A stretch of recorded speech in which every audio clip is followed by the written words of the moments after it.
US President Joe Biden has accused Russia of violating the core tenets of the United Nations Charter that clearly prohibit a country from taking another's territory by force, telling his audience it should make their blood run cold. He was addressing the General Assembly in New York, where he rebuked Russian President Vladimir Putin for choosing what he called a brutal, needless war in pursuit of imperial ambitions. Biden also referred to the global contest between democracy and autocracy, announced Washington's support for reforming the United Nations Security Council, including permanent seats for various regions, including Africa, while pledging an additional $2.9 billion in new assistance to address global food insecurity.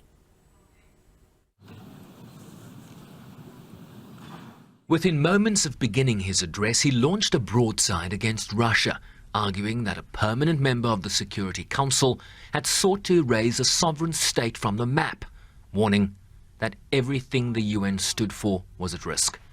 The United States wants this war to end on just terms, on terms we all signed up for, that you cannot seize a nation's territory by force. That the only country standing in the way of that is Russia. So we, each of us in this body, who's determined to uphold the principles and beliefs we pledge to defend as members of the United Nations, must be clear, firm, and unwavering in our resolve. Ukraine has the same rights that belong to every sovereign nation. We will stand in solidarity with Ukraine. We will stand in solidarity against Russia's aggression, period. Biden said it was no secret that Washington championed democracy as humanity's greatest instrument to address the challenges of our time, while raising the issue of Security Council reform that has made little headway in the more than 12 years of intergovernmental negotiations.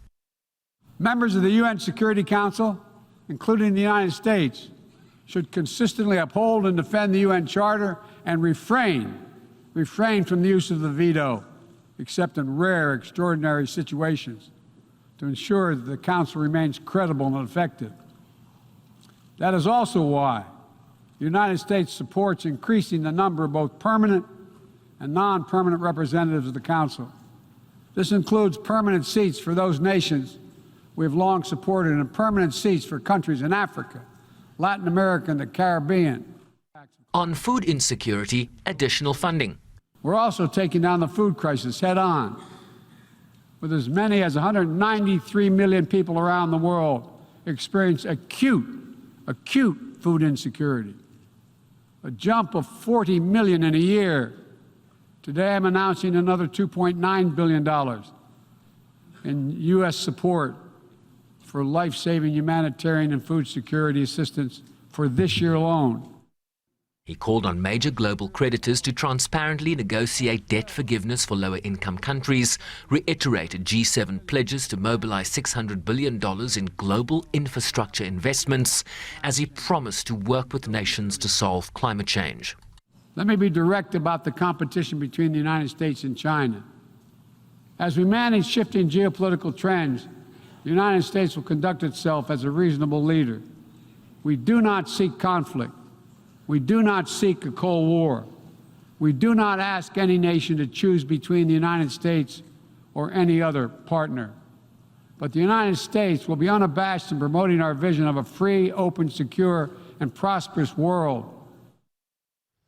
President Biden also told the Assembly that the United States supported the African Union-led peace process in Ethiopia, urged political dialogue in Venezuela towards free and fair elections, while advocating for a negotiated peace between Israel and Palestine, reiterating Washington's commitment to a two-state solution, despite the continued erosion of any such prospect given developments on the ground. Sherman Briceby, SABC News, New York.